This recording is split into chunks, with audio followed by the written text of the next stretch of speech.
পাকিস্তানে যাচ্ছে না ভারত চ্যাম্পিয়ন্স ট্রফি খেলতে। এই মুহূর্তে সবথেকে বড় খবর এটাই। কেন যাচ্ছে না? প্রথম কথা, সেফটি সিকিউরিটি, এটা হচ্ছে বড় রিজন। তাছাড়াও যে বড় রিজনটা রয়েছে, পাকিস্তানে খেলতে গিয়ে তারা কী লেভেলের যে ক্রাউড এক্সপেক্ট করবে সেটাও তারা বুঝতে পারছে না। পাকিস্তানে খেলতে না যাওয়ার কারণে আইসিসিকে চিঠি পাঠিয়েছে ভারত, মানে বিসিসিআই ক্রিকেট বোর্ড। তো তারা চিঠিতে বলেছে যে তাদের ম্যাচগুলো, ইন্ডিয়ার ম্যাচগুলো যাতে শ্রীলঙ্কা এবং দুবাইয়ের মাঠে করানো হয়। বাকি সব ম্যাচ হোক পাকিস্তানে, তাতে তাদের কোনো সমস্যা নেই, কিন্তু ইন্ডিয়ার ম্যাচগুলো যাতে শ্রীলঙ্কা এবং ইউএইর মাঠে করানো হয়।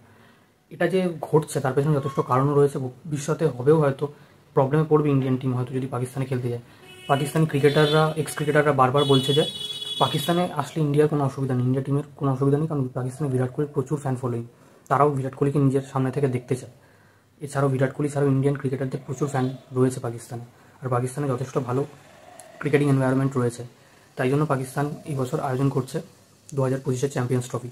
তো 2025-এর চ্যাম্পিয়ন্স ট্রফি শুরু হতে চলেছে 19শে ফেব্রুয়ারি থেকে, এবং মার্চের 1 তারিখ ইন্ডিয়া পাকিস্তান ম্যাচ হতে পারে, যেটা একটা বিশাল ভাইটাল ম্যাচ হতে চলেছে। আর যদি পাকিস্তান এটা হয় তাহলে তো আলাদাই ক্রেজ হবে সেটা। তো এটা হচ্ছে মোটামুটি 12 থেকে 14 বছর পর ইন্ডিয়া যাবে পাকিস্তানে।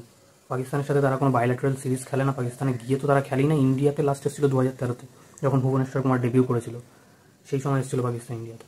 তো এইরকম পরিস্থিতিতে পাকিস্তানে কি ইন্ডিয়া যাবে খেলতে, সেটা সবথেকে বড় বিষয়।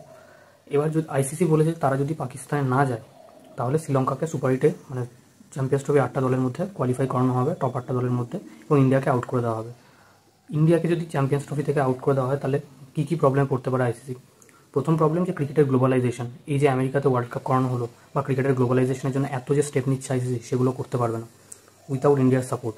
সেটা একদিক থেকে প্রবলেম। দ্বিতীয় কথা হচ্ছে ক্রিকেট যে অলিম্পিকে যাওয়ার কথা আছে 2028-এ, সেটাও বোধহয় সম্ভব হবে না যদি বিসিসিআই না পাশে থাকে আইসিসির। আর সবথেকে বড় কথা ভিউয়ারশিপ। ক্রিকেটের মোস্ট অফ দ্য ভিউয়ারশিপ আসে ইন্ডিয়া থেকে, আর ইন্ডিয়াতে মোটামুটি প্রচুর লোক রয়েছে যারা ক্রিকেট ফলো করে, ক্রিকেট দেখে।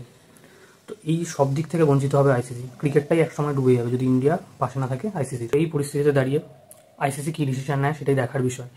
এবং এই যে যুদ্ধটা চলছে দুটো ক্রিকেট বোর্ড এবং আইসিসির মধ্যে, সেই যুদ্ধে কে জয়ী হয়, পিসিবি, ইন্ডিয়ান ক্রিকেট বোর্ড, নাকি আমাদের আইসিসি? তো এটাই দেখার বিষয়। হোপফুলি আইসিসি চ্যাম্পিয়ন্স ট্রফিটা অ্যাটলিস্ট ভালোভাবে হবে, অন্তত আমরা চাইবো ইন্ডিয়াকে যেন আমরা দেখতে পাই। এখন দেখার বিষয় যে আইসিসি কী স্টেপ নেয়, এবং এই আইসিসি চ্যাম্পিয়ন্স ট্রফিকে ঘিরে যে এত বিতর্ক চলছে তার রেজাল্ট হিসেবে কী আসে। আমরা অবশ্যই চাইবো ইন্ডিয়াকে এই খেলায় দেখতে, এবং ইন্ডিয়ার প্রচুর ফ্যান রয়েছে, তারাও চায় যে ইন্ডিয়া যাতে চ্যাম্পিয়ন্স ট্রফি খেলে এবং চ্যাম্পিয়ন্স ট্রফি জেতে। দেখার বিষয় যে আইসিসি কী ডিসিশন নেয় এবং কী স্টেপ নেয়। আজকে মাঠে নামছে ভারত ও পাকিস্তান লেজেন্ড লিগ খেলতে। লেজেন্ড লিগের ফাইনালে নামছে তারা। তো প্রথম যে গ্রুপ স্টেজের ম্যাচটা ছিল ভারতের লেজেন্ডদের সাথে পাকিস্তানের লেজেন্ডদের, মানে ইন্ডিয়া চ্যাম্পিয়ন্সের সাথে পাকিস্তানের চ্যাম্পিয়ন্সদের, সেখানে কিন্তু পাকিস্তান জেতে এবং ভালো রানে জেতে। তারা 243 কি 44 রান করেছিল, এবং ইন্ডিয়া সেই ম্যাচটা হেরে যায়। তারপরেও ইন্ডিয়া খুব ভালো খেলে, স্ট্রাগল করেই ফাইনালে পৌঁছায়, যেটা এই বছর ইংল্যান্ডে খেলা হচ্ছে, যে লিগটা চলছে লেজেন্ডসদের মধ্যে। তো আজকে ইন্ডিয়া ভার্সেস পাকিস্তানের ফাইনাল। ইন্ডিয়ার ক্যাপ্টেন হচ্ছে যুবরাজ সিং এবং পাকিস্তানের ক্যাপ্টেন হচ্ছে শাহিদ আফ্রিদি। দেখার বিষয় যে সেই লেভেলের খেলা কি আমরা দেখতে পাবো কিনা, কারণ অস্ট্রেলিয়াকে ইন্ডিয়া কিন্তু খুব বাজেভাবে হারিয়েছে। টোটাল 68 রানে হারিয়েছে অস্ট্রেলিয়াকে। তারা 256 রান করেছিল, যেখানের মধ্যে ইরফান পাঠান 50 করে, যুবরাজ সিং, রবিন উত্তাপ্পা এবং ইউসুফ পাঠান চারজনই 50 মারে। আর খুব বাজেভাবে অস্ট্রেলিয়ার চ্যাম্পিয়ন্স যারা রয়েছে, লেজেন্ড যারা রয়েছে, তাদেরকে সেমিফাইনালে হারিয়ে দেয়। অন্যদিকে পাকিস্তান কিন্তু খুব ডমিনেটিং ওয়েতে ফাইনালে পৌঁছেছে। আর দেখার বিষয় যে লেজেন্ডদের মধ্যে যেই লড়াইটা রয়েছে সেটা কে জেতে, পাকিস্তান জিতবে না ইন্ডিয়া জিতবে। তো আমরা চাইবো অবশ্যই যাতে ভারত এই ম্যাচটা জিতে লেজেন্ডস লিগের। দেখার বিষয় যে এই ম্যাচটা কে জিতবে। তো আজকে জিম্বাবুয়ের বিরুদ্ধে মাঠে নামছে ইয়াং ইন্ডিয়ান টিম। তো ইয়াং ইন্ডিয়ান টিমের মধ্যে কিন্তু অনেক কিছু প্রবলেম দেখা দিয়েছে। তারা 2-1 সিরিজ এগিয়ে আছে ঠিকই, এই ম্যাচটা যদি জিতে যায় তাহলে তারা সিরিজ জিতে যাবে। তা সত্ত্বেও কিন্তু অনেক রকমের প্রবলেম দেখা দিয়েছে ইন্ডিয়া টিমের মধ্যে, স্পেশালি ওপেনিং স্লটটা নিয়ে। শুভমান গিল এবং ইয়াশাসফি জয়সওয়ালকে আমরা দেখি লাস্ট ম্যাচে ওপেন করতে।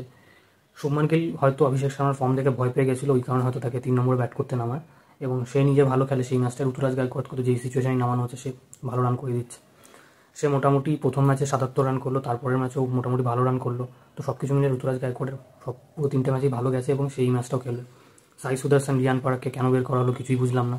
তো সাই সুদর্শন ডিজার্ভ করে ইন্ডিয়া টিমে খেলা, অ্যাটলিস্ট 3 নম্বরে খেলা তো খুব বেশিভাবে ডিজার্ভ করে, কারণ আইপিএল যথেষ্ট ভালো পারফরমেন্স দিয়েছে গত 2 বছরে গুজরাটের হয়ে। তো সেই ইন্ডিয়া টিমে খেলা একেবারে ডিজার্ভ করে।